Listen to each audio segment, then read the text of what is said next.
জয় গুরু, প্রণাম। আমি শ্রী গৌতম। আমার সহজ জ্ঞান চ্যানেলে আপনাদের সকলকেই স্বাগতম। প্রিয় পরমের কাছে আপনাদের সকলের সর্বাঙ্গীন মঙ্গল কামনা করে আজকের আলোচনা পর্বটি আরম্ভ করছি। আজকের আলোচনা পর্বটি আরম্ভ করার আগে আপনাদেরকে একটা ছোট্ট গল্প শোনাতে চাই। গল্পটি একটা পুকুরের মধ্যে থাকা কতগুলো ব্যাঙকে নিয়ে। একটা পুকুর কাটার সময় সেই পুকুরে একটা লোহ স্তম্ভ প্রতিষ্ঠা করা হয়, ঠিক পুকুরের মাঝ বরাবর। আর সেই লোহ স্তম্ভটা মসৃণ এবং অনেকটাই উঁচু।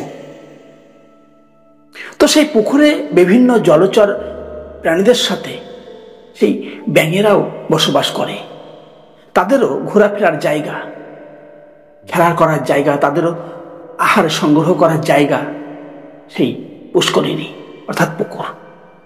তো পুকুরে ঘুরতে ঘুরতে সেই ব্যাঙরা একবার সেই লোহ স্তম্ভের নিকটে এসে সেই স্তম্ভটিকে দেখতে থাকে।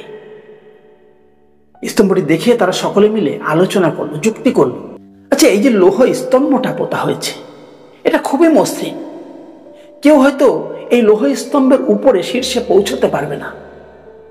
তো আমরা একটা প্রতিযোগিতা করি, এই প্রতিযোগিতায় আমাদের সকল ব্যাঙদেরকে আমন্ত্রণ করা হোক এবং যে ব্যাঙ এই লোহ স্তম্ভের শীর্ষে গিয়ে উপরে গিয়ে পৌঁছবে তাকে আমরা বিজয়ী ঘোষণা করব, তাকে আমরা সম্বর্ধনা করব, তাকে আমরা পুরস্কৃত করব।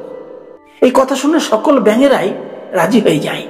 তো নির্দিষ্ট দিনে সকল ব্যাঙেরা একত্রিত হয়। তারা সকলেই সেই লোহ স্তম্ভের সন্নিকটে পৌঁছিয়ে আপ্রাণ চেষ্টা করে, যে যার মতন করে চেষ্টা করতে থাকে সেই লোহ স্তম্ভের শীর্ষে পৌঁছানোর জন্য। প্রথমে বড় বড় ব্যাঙগুলো চেষ্টা করতে থাকে, কিন্তু কিছুদূর উঠেই তারা সকলেই পড়ে যায়। কয়েকটি ব্যাঙ তো মাঝ বরাবর পৌঁছে যায়, তারাও সফল হতে পারে না, আবার নিচে এসে আছাড় খেয়ে পড়ে। তো তারপরে মাঝারি সাইজের ব্যাঙগুলো উপরে ওঠার চেষ্টা করতে থাকে। তখন যে বড় ব্যাঙগুলো কৃতকার্য হতে পারেনি, তারা চিৎকার করে বলতে থাকে, আমরা পারিনি, তোমরাও পারবে না, খুব কঠিন, মোটেও সহজ নয়, তোমরা কেউ উপরে পৌঁছতে পারবে না। তারা প্রাণপণে চিৎকার করে সেই কথাগুলি বলতে থাকে। আর ওই মাঝারি ধরনের ব্যাঙগুলি যারা ওই লোহ স্তম্ভ চড়ে উপরে ওঠার চেষ্টা করছিল, অনেক ব্যাঙ তো অনেক উপরে উঠে গেছিল, কিন্তু তাদের নিচের থেকে ওই নেগেটিভ শব্দগুলো, নকারাত্মক শব্দগুলো তাদের কর্ণে প্রবেশ করায়, তারা শ্রবণ করায়। তারা নিরাশাজনক ভাব পোষণ করে আর ভাবে সত্যি সত্যি তারা এটা সম্ভব করতে পারবে না, তারা এতে সফল হতে পারবে না, এবং তারা হাল ছেড়ে দেয়, আশা ছেড়ে দেয়। কিন্তু শেষ পর্যন্ত একটা ছোট্ট ব্যাঙ সে কিন্তু তার মতন করে চেষ্টা করতে থাকে, কিছু দূর উঠে আবার পড়ে যায়, আবার উঠতে থাকে, আবার পড়ে যায়। তাই দেখে বড় ব্যাঙ, মাঝারি ব্যাঙ সকলেই সমস্বরে চিৎকার করতে থাকে, পারবে না, পারবে না, উপরে উঠতে পারবে না, সম্ভব নয়, এটা অসম্ভব। কিন্তু ছোট্ট ব্যাঙটি কারো কথায় কেয়ার করে না, সে তার মতন চেষ্টা করতে থাকে। অনেকক্ষণ পরে, অনেকবার অসফল হওয়ার পর দেখা যায় এক সময় সেই ছোট্ট ব্যাঙটি সফল হয়, সে ওই মসৃণ লোহ স্তম্ভের শীর্ষে পৌঁছে যায়। এই দৃশ্য দেখে উপস্থিত সব ব্যাঙের আশ্চর্য হয়ে যায়, এটা কি করে সম্ভব হলো, যা কেউ পারলো না। এত বড় বড় শক্তিশালী ব্যাঙেরা যেটা করে দেখাতে পারলো না, এই ছোট্ট একটা ব্যাঙ সেটা করে দেখালো, এটা কি করে সম্ভব হলো। তারপরে সেই ব্যাঙকে নিয়ে সকলে আনন্দ উৎসবে মত্ত হয়ে ওঠে, তাকে সকলে মিলে পুরস্কৃত করে, সকলে অভ্যর্থনা জানায়, সম্বর্ধনা জানায়। সেই ব্যাঙদের যিনি রাজা, তিনি এগিয়ে এসে তার কাছে জিজ্ঞাসা করলেন, তোমার এই সফলতার রাজ কি? তুমি কোন শক্তির বলে এই অসম্ভবকে সম্ভব করতে পেরেছ? সেই ব্যাঙটি চুপ করে দাঁড়িয়ে সব কথা শুনতে থাকে। তারপর সেই ব্যাঙের এক সহযোগী, তার এক বন্ধু এগিয়ে এসে বলল, মহারাজ কাকে কি বলছেন, ও তো কালা, কানে শুনতে পায় না। তখন সকলে হতবাক হয়ে যায়। সত্যিই তাই, যেসব ব্যাঙগুলো কানে শুনতে পেয়েছে, যাদের শ্রবণ শক্তি প্রখর ছিল, তারা ওই নকারাত্মক শব্দগুলো শুনতে শুনতে পারবে না, পারবে না, পারবে না। তাদের পারার ক্ষমতা থাকা সত্ত্বেও সত্যিই তারা পারেনি। কিন্তু এর শ্রবণ শক্তি ছিল না, কানে শুনতে পেত না, বধির ছিল। তাই কারো চিৎকার, চেঁচামেচি, নাকারাত্মক শব্দ তার কানে পৌঁছায়নি। তাই সে এক সময় পৌঁছে যায় সফলতার চূড়ায়, সে জয়যুক্ত হয়। ঠিক আমাদের এই মানব জীবনেও তাই। এই জীবনের সফলতা প্রাপ্ত করতে হলে আমাদেরকে ওই কালা ব্যাঙের মতন বধির হতে হবে। কেননা পিছনে অনেক মানুষ থাকবে যারা তোমাকে সফল দেখতে চায় না। তোমার সফলতার পথে যারা কাঁটা বিছিয়ে রাখতে চায়, তোমাকে টেনে নিচে নামিয়ে আনতে চায়, তোমাকে অক্ষম করে দিতে চায়, তোমার সব শক্তিকে শক্তিহীন করে দিতে চাই। তাই তুমি যদি এদের কারো কথা শুনতে না পাও, কানে প্রবেশ করতে না দাও, তুমি যদি তোমার লক্ষ্যে অবিচল থাকো, তাহলে জয় তোমার হবেই হবে। তাই এই কথার সঙ্গে সামঞ্জস্য রেখেই আজকে আপনাদের সম্মুখে প্রিয় পরমের একটা দিব্য কথা আপনাদের সম্মুখে পরিবেশন করব, যে কথার মধ্য দিয়ে আপনাদের মন, প্রাণ, হৃদয় দিব্যতায় পরিপূর্ণ হয়ে উঠবে, ভাবময় হয়ে উঠবে, স্বর্গ সুষমায় উদ্ভাসিত হয়ে উঠবে মনোজগৎ। তেমন একটি দিব্য কথা। প্রিয় পরম একবার নিরালা নিবেশের সম্মুখে বসে আছেন। তার সম্মুখে 12-14 জন সৎসঙ্গী দাদারাও বসে আছেন। তো নিরালা নিবেশের সম্মুখে একটা ছোট বৃক্ষ ছিল, গাছ ছিল।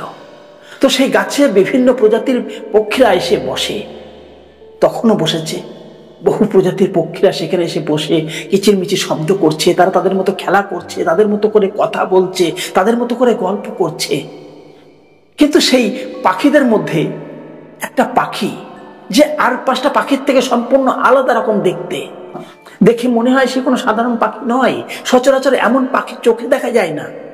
সেই পাখিটা কিন্তু চিৎকার চেঁচামেচি করছে না, অন্য পাখিদের সঙ্গে খেলাও করছে না, সে চুপ করে এক দৃষ্টি তাকিয়ে বসে আছে প্রিয় পরম শ্রী শ্রী ঠাকুর অনুকূল চন্দ্রের দিকে। কিছু সময় পরে শ্রী শ্রী ঠাকুর সেই গাছের দিকে তাকিয়ে দেখলেন। গাছের দিকে তাকাতেই সেই পাখিটির দিকে নজর যায় শ্রী শ্রী ঠাকুরের। শ্রী শ্রী ঠাকুর সেই পাখিটির দিকে তাকাতেই সেই পাখিটি তখন বাংময় হয়ে ওঠে। সে তার ভাষায় নানা রকম শব্দ করে, নানা রকম অঙ্গ ভঙ্গি করে সে প্রিয় পরমকে তার মনের ভাব প্রকাশ করতে থাকে। সে প্রিয় পরম শ্রী ঠাকুর অনুকূল চন্দ্রের সঙ্গে বাক্যালাপ করতে থাকে।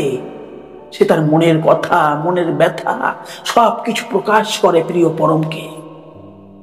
সেখানে এত পাখি রয়েছে, তাদের এত কলরব, সেদিকে তার কোনো কেয়ার নেই, একটু খেয়াল নেই। ঠাকুরের সম্মুখে আরো যে সৎসঙ্গী দাদারা সেই পাখিটির দিকে এক দৃষ্টে তাকিয়ে দেখছে, তাতেও তার কোনো কেয়ার নেই। তার নজর প্রিয় পরমের দিকে, শ্রী ঠাকুরের দিকে। একভাবে তার সঙ্গে সে মনের ভাব প্রকাশ করে চলেছে, কথা বলে চলেছে। এভাবে বেশ কিছুটা সময় অতিক্রান্ত হয়ে যায়। এক সময় প্রিয় পরম শ্রী ঠাকুর তার দৃষ্টিকে নামিয়ে আনেন।